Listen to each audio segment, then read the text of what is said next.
Welcome back. તો ભાવનગરના રંગોળા નજીક સવારે 7:30 વાગ્યાની આસપાસ જાન ભરેલી ટ્રક જઈ રહી હતી। તે દરમિયાન 70 જેટલા જનૈયાઓ તેમાં સવાર હતા। બ્રિજ પરથી ઓવરટેક કરવામાં રેલિંગ પરથી જ્યારે સ્ટીયરિંગ પરથી કાબુ ગુમાવ્યો ત્યારે રેલિંગ પરથી ટ્રક નીચે ખાબકી હતી નાણામાં અને 26 લોકોના ઘટના સ્થળે મોત નીપજ્યા હતા। આ અંગે વધુ વિગતે વાત કરવા જોડાયા છે વીટીવીના બ્યુરો ચીફ દેવસી બારડ। દેવસી, જે પ્રમાણે કહી શકાય કે દુર્ઘટના સર્જાઈ હતી, 26 લોકોના ઘટના સ્થળે મોત નીપજ્યા હતા। ક્યાંક ને ક્યાંક જે નબળા પુલ બાંધવામાં આવે છે, રેલિંગો નબળી બાંધવામાં આવે છે, તેની બેદરકારી પણ સામે આવી છે। જી, જે અકસ્માત સર્જાયો છે એની અંદર જે પ્રકારની વાત કરવામાં આવે તો પ્રાથમિક દ્રષ્ટિએ એવી વાત સામે આવી છે કે ઓવરટેક કરવા ટ્રક જઈ રહી હતી તે દરમિયાન અકસ્માત સર્જાયો હતો અને એના કારણે 26 થી 27 લોકોના મોત થયા છે।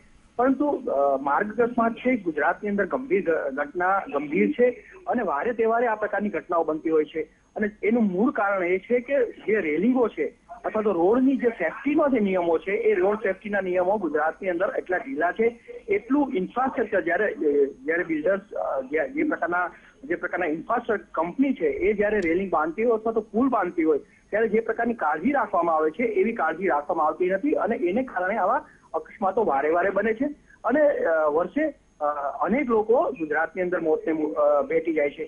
ત્યારે રાજ્ય સરકારની પણ જવાબદારી બની જાય છે કે રાજ્યમાં સૌથી વધારે જે મોત થતા હોય તો કોઈ ડિઝીઝને બદલે નહીં પણ સૌથી વધારે મોત થતા હોય છે આ રોડ અકસ્માતને લીધે।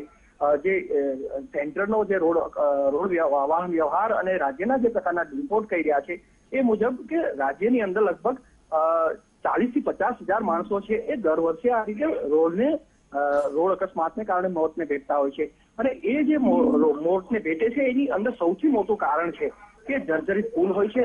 આ જર્જરિત પુલ છે એની જે રેલિંગ છે એ રેલિંગો તૂટી ગયેલી હોય છે, એને મરામત કરવામાં આવતી નથી અને ત્યાં બીજી વસ્તુ એ હોય છે કે ત્યાં લાલ જે સિગ્નલ મૂકવામાં આવવા જોઈએ અથવા તો જે પ્રકારની પ્રિકોશનના ભાગરૂપે જે પ્રકારના સાઇન બોર્ડ મૂકવામાં આવવા જોઈએ એ સાઇન બોર્ડ મૂકવામાં આવતા નથી અને એને કારણે આ બધી ઘટનાઓ બનતી હોય છે।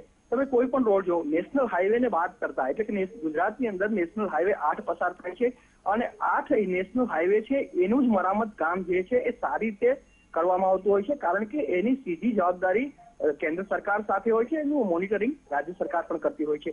તો આ બંનેની જવાબદારીને લીધે એ રોડ જે છે એ સારી રીતે મહેનત થતા હોય છે।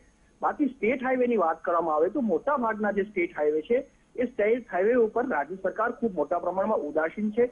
ગુજરાતના વાહન વ્યવહાર વિભાગે પણ વિચારવું જોઈએ કે જે કામ જે છે કાગળ ઉપર બતાવવામાં આવી રહ્યા છે, ખાસ કરીને તમે જોશો તો મોટા પુલ બનતા હોય છે એ પુલની અંદર અધૂરા કામ છોડી દેવામાં આવે છે, એક ભાગ છે ખુલ્લો રાખી દેવામાં આવે છે, પછી થોડા દિવસ પછી એનું મરામત કામ કરવામાં આવે છે। ત્યાં સુધીમાં આવા જે પુલ છે, આવા જે વોકળા છે એ પ્રકારના જે રોડ છે ત્યાં ક્યાંક થોડા દિવસે અકસ્માત થતો હોય છે, 1-2 માણસના મોત થતા હોય છે અને આવી ઘટનાઓ પણ બનતી હોય છે જેની અંદર 25 થી 30 લોકો પણ મોતને ભેટતા હોય છે। તો આ પ્રકારના રોડ ઉપર રોડ સેફટી છે એ હવે સૌથી મહત્વનો મુદ્દો બની ગયો છે। ખાસ કરીને વિદેશની વાત કરવામાં આવે છે, વિદેશની અંદર રોડ સેફટીને લઈને ખૂબ ધ્યાન રાખવામાં આવતું હોય છે અને એક પણ લગભગ 10 થી 15 લોકો જે રોડ ઉપર મોતને ભેટતા હોય વર્ષની અંદર તો એ રોડને ડેથ રોડ જાહેર કરવામાં આવે છે। એટલે કે એ રોડ ઉપર જવા માટે તમને સમયાંતરે એવા સાઇન બોર્ડ લગાવવામાં આવે છે કે આ રોડ ઉપર ધ્યાન રાખજો, આ રોડ ઉપર અહીંયા અકસ્માત થાય છે અને આ રોડ ડેથ રોડ છે। એનો મતલબ કે એનો જે વાહન ચલાવનાર વ્યક્તિ છે એલર્ટ રહે છે। પરંતુ ભારતની અંદર અને ગુજરાતની અંદર આ પ્રકારની સેફટીનું ધ્યાન રાખવામાં આવતું નથી। નીતિન ગડકરી છે હાલમાં મંત્રી છે તો એ જ્યારે એને સત્તાનો સાથ સંભાળ્યો ત્યારે એ વાત કરી હતી કે રોડ સેફટી એ આ એનડીએ સરકારનો સૌથી મહત્વનો મુદ્દો બની રહેવાનો છે અને એની દિશામાં એને કામ પણ કર્યું, પરંતુ એ કામ અત્યારના સમયમાં એટલું પરિપક્વ નથી, એટલું પૂરતું નથી કે આપણે જે આ રોડ સેફટીના મુદ્દે કંઈક કહી શકીએ કે ગુજરાતની અંદર અથવા તો ભારતની અંદર રોડ સેફટી છે એ પ્રોપર છે અથવા તો નથી। બીજી વસ્તુ એ છે કે સાઇન બોર્ડનો પણ મુદ્દો છે। આપણે જ્યારે ગુજરાતની અંદર તમે જશો તો જે સ્ટેટ હાઈવે છે એ સ્ટેટ હાઈવે ઉપર ભાગ્યે જ સાઇન બોર્ડ લગાવવામાં આવે છે।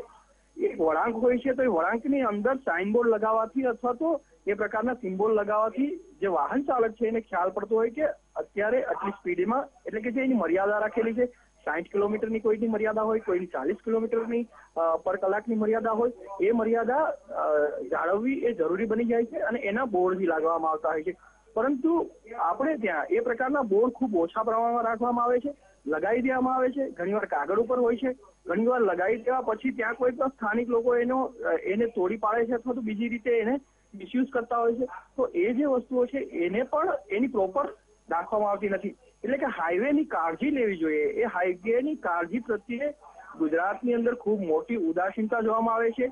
ગુજરાતની અંદર એક જે ખાતું છે રોડ જે વાહન વ્યવહાર વિભાગ છે, વાહન વ્યવહાર વિભાગના મંત્રી છે એની જવાબદારી સામાન્ય રીતે ખાલી એક ઉદ્ઘાટન પૂરતી સીમિત બની જતી હોય છે એવું અત્યારે લાગી રહ્યું છે. કારણ કે અત્યાર સુધી તમે જોશો તો જે મંત્રીઓ આવ્યા છે, એટલા મંત્રીઓ આવ્યા છે, એને ક્યારે કોઈ રોડ સેફટીને લઈને ક્યારે કોઈ સેમિનાર કર્યો નથી, ક્યારે કોઈ રોડ સેફટીને લઈને ક્યારે કોઈ પ્રકારના એની વાતો આવી નથી. માત્ર ને માત્ર 2-4 વસ્તુ પૂરતી જ એની વાત સીમિત હોય છે. કોઈ એક બસ સ્ટેન્ડનું ઉદ્ઘાટન કરી દીધું, કોઈ એક રોડની રિબિન કાપી નાખી, કોઈ એક નેશનલ હાઈવેનું કે સ્ટેટ હાઈવેનું શિલાન્યાસ કરી નાખ્યું. આ પ્રકારની કામગીરી સિવાય આપણા મંત્રીઓ જે છે કે જેની મેઇન જવાબદારી છે વાહન વ્યવહાર વિભાગની, એ વાહન વ્યવહાર વિભાગ એટલો એક્ટિવ નથી. કારણ કે આપણે હજી સુધી એ પ્રકારની વસ્તુ વિચારતા નથી થયા કે માણસની કિંમત છે, જે રોડ અકસ્માતમાં મોતને ભેટે છે, માણસની કિંમત છે એ ખૂબ મોટી હોય છે. જેવી આપણે આરોગ્ય પ્રત્યે જે પ્રકારની કાળજી રાખી રહ્યા છે, આરોગ્ય પ્રત્યે જે પ્રકારની યોજનાઓ મૂકી રહ્યા છે અને એના પ્રત્યે કાળજી દાખવવામાં આવે છે, સરકાર અને મંત્રી પણ ગંભીર હોય છે, એના સચિવો પણ ગંભીર હોય છે, એના અધિકારીઓ ગંભીર હોય છે. એવી ગંભીરતા રોડ વિભાગ અને રોડ સેફટી મુદ્દે મંત્રીની નથી હોતી, નથી વિભાગની હોતી, અને એ કારણે આ પ્રકારના અકસ્માત બને છે. રહી વાત આવા પ્રકારના કોન્ટ્રાક્ટરોની, તો કોન્ટ્રાક્ટરો આના માટે જવાબદાર ઠેરવવા જોઈએ. જે કોન્ટ્રાક્ટરે કામ લીધું છે એની ઉપર એક ઓડિટ સિસ્ટમ હોવી જોઈએ. એ ઓડિટ સિસ્ટમથી રોડનું કામ કેવું થયું છે, પુલનું કામ નબળું થયું છે કે નહીં, એ પ્રકારની સિસ્ટમ હોવી જોઈએ. એ નથી થઈ. એ પ્રકારની સિસ્ટમ આપણે લાવવી પડશે, કોન્ટ્રાક્ટરો ઉપર રોષ દાખવવી પડશે, એની ઓડિટ સિસ્ટમ પ્યોર કરવી પડશે અને એની અમલ એક્શન અને કાયદેસરની કાર્યવાહી પણ કરવી પડશે. જો એમ નહીં કરીએ તો આ પ્રકારની વસ્તુ ચાલી આવશે અને આપણે જે પ્રકારે કરવું જોઈએ એ નહીં કરી શકીએ. જી બિલકુલ. દેવસિંહ, આપ જોડાયા, માહિતી આપી તે બદલ આપનો ખૂબ ખૂબ આભાર. તો જે પ્રમાણે ભાવનગરના રંગોળા નજીક અકસ્માત સર્જાયો તો ઘણા કારણો બહાર આવ્યા છે. એક તરફ સ્થાનિકો તરફથી એવું પણ જાણવા મળ્યું છે કે 7 થી 8 વર્ષથી જે પ્રમાણે પુલનું કામ ચાલી રહ્યું હતું તેને લઈને પણ અકસ્માતના કારણો સામે આવ્યા તો સરકારની ઢીલી નીતિ પણ સામે આવી છે.